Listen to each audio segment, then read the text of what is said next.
মাঝে মাঝে এমন কিছু মুহূর্তে আসে, বুক ফেটে কান্না আসে, তবুও কাউকে কিছু বলা যায় না। আমার ভাগ্য সব জায়গায় খারাপ, যে চোখের জলের দাম বোঝে না, তার জন্য চোখের জল না ফেলাই ভালো। আমি এখনো কারোর প্রিয় হতে পারিনি। আমারও খুব ইচ্ছা সময় পেলে একদিন মন খুলে হাসবো।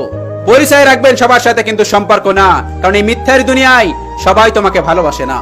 সারা পৃথিবীটাই ধোঁকা। আপনার বন্ধু আপনাকে ভালোবাসে, এটা একটা বড় ধোঁকা। আপনার প্রতিবেশী আপনাকে ভালোবাসে, খোঁজ নিয়ে দেখেন স্বার্থ ছাড়াই পৃথিবীর কেউ কাউকে ভালোবাসে না। পৃথিবীর প্রত্যেকটা ভালোবাসার ভিতরে স্বার্থ আছে। যতদিন টাকা আছে বন্ধুর ভালোবাসা আছে, যতদিন অর্থ আছে প্রতিবেশীর ভালোবাসা আছে, যতদিন অর্থ আছে, সম্পদ আছে, ক্ষমতা আছে, শক্তি আছে, ততদিন পর্যন্ত আত্মীয়র কোনো অভাব হবে না। আপনার বন্ধুর অভাব নাই, আপনার প্রতিবেশীর অভাব নাই, আপনার কাছের মানুষের অভাব নাই। আপনি অর্থ ছাড়া হন, অর্থহীন হন, অভাবী হন, গরিব হন, দেখবেন যাদের জন্য আপনি জীবন বাজি রেখে করেছেন, মুহূর্তের ভিতরে সবার চেহারা পাল্টে যাবে। আমার কেউ নেই আল্লাহ ছাড়া। প্রতিনিয়ত একটু একটু করে জীবন থেকে আনন্দের দিনগুলো হারিয়ে যাচ্ছে। কে শুনবে মনের কথা? সবাই তো খোঁজে টাকা আর টাকা। না পাওয়া জিনিসগুলো একটু বেশি সুন্দর হয়, যেমন প্রিয় মানুষগুলো। সবসময় হাসি খুশি থাকি বলে সবাই ভাবে আমি অনেক হ্যাপি। না রে ভাই, রাতের অন্ধকারে আমিও কাঁদি। অসুস্থ শাশুড়িকে দেখতে এসেছিলেন দিনমজুর মনির। দুপুরে জল খাবার খাইয়ে তাকে বিদায় করা হয়, আর ভিতরে পোলাও রান্না হচ্ছে তার ব্যাংকার ভাইরা ভাইয়ের জন্য। সত্যি মধ্যবিত্ত আর গরিবরা অনেক অসহায়, সব জায়গায় অসহায়। এই পৃথিবীতে সবাই সব স্থানে যেতে পারে না, তার মধ্যে এক নম্বর হলো গরিব আর মধ্যবিত্ত। আর এরা এমন মানুষ, এরা সবার ভালোবাসা পায় না। আমি আকাশ সমান বিশ্বাস নিয়ে আল্লাহর কাছে চাইতে শিখেছি। আমি জানি যে আল্লাহ ফেরাউনের দোয়া কবুল করত, তিনি আমাকে নিরাশ করবেন না। রাতে কাঁদি দিনে হাসি, তবুও বেদনাগুলোকে ভালোবাসি। সময় ধরে রাখা যায় না, কিন্তু মনে রাখা যায়।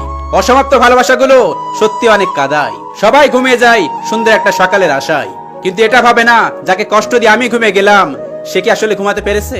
পৃথিবীর যত ক্যাচাল এই আত্মীয় স্বজনের মধ্যে, আত্মীয় স্বজন হচ্ছে বেশি খারাপ। পর মানুষ আপনার কোনো ক্ষতি করতে পারবে না, কিন্তু আপন মানুষ মনে করেন আপনার জীবনটা সর্বনাশ করে ফেলবে। আর আপন মানুষ জানে আপনার কোথায় কোথায় দুর্বলতা আছে। সময় একদিন আমারও আসবে, এটা তো মানুষের বলা মুখের কথা মাত্র। সময় নিজে নিজে আসে না, সময়কে নিয়ে আসতে হয়। যে মানুষটার হাসি খুশি থাকার, ভালো থাকার জন্য আমি আমার নিজের ক্যারিয়ারটাকে ধ্বংস করে দিয়েছি, সেই মানুষটা আমার থেকে ভালো কাউকে পেয়ে আমাকেই ছেড়ে গেছে। ভিতরে ভিতরে একদম শেষ হয়ে যাচ্ছি, কাউকে কিছু বলতে পারতেছি না। বুকের ভিতরে এক অজানা কষ্ট বেয়ে বেড়াচ্ছে। চিৎকার করে কাঁদতে ইচ্ছা করতেছে, কিন্তু পারতেছি না। কেমন আছি সেটা বাদ দাও, বেঁচে আছি আলহামদুলিল্লাহ। আচ্ছা, প্রিয় মানুষ কি খুবই সস্তা?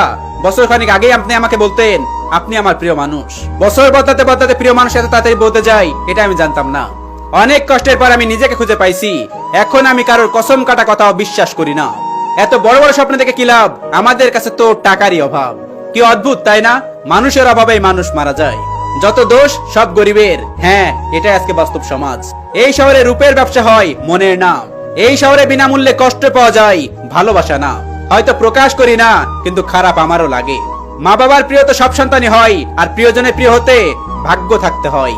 কথায় আছে নিজের কাজ নিজেকেই করতে হবে, আর নিজের ভাগ্য বদলানোর কাজ নিজেকেই করতে হবে। মনে রাখবেন, আপনি সবার জন্য হলেও সবাই আপনার জন্য না। পরিস্থিতি খারাপ থাকলে বোঝা যায় কার কাছে কতটা গুরুত্বপূর্ণ।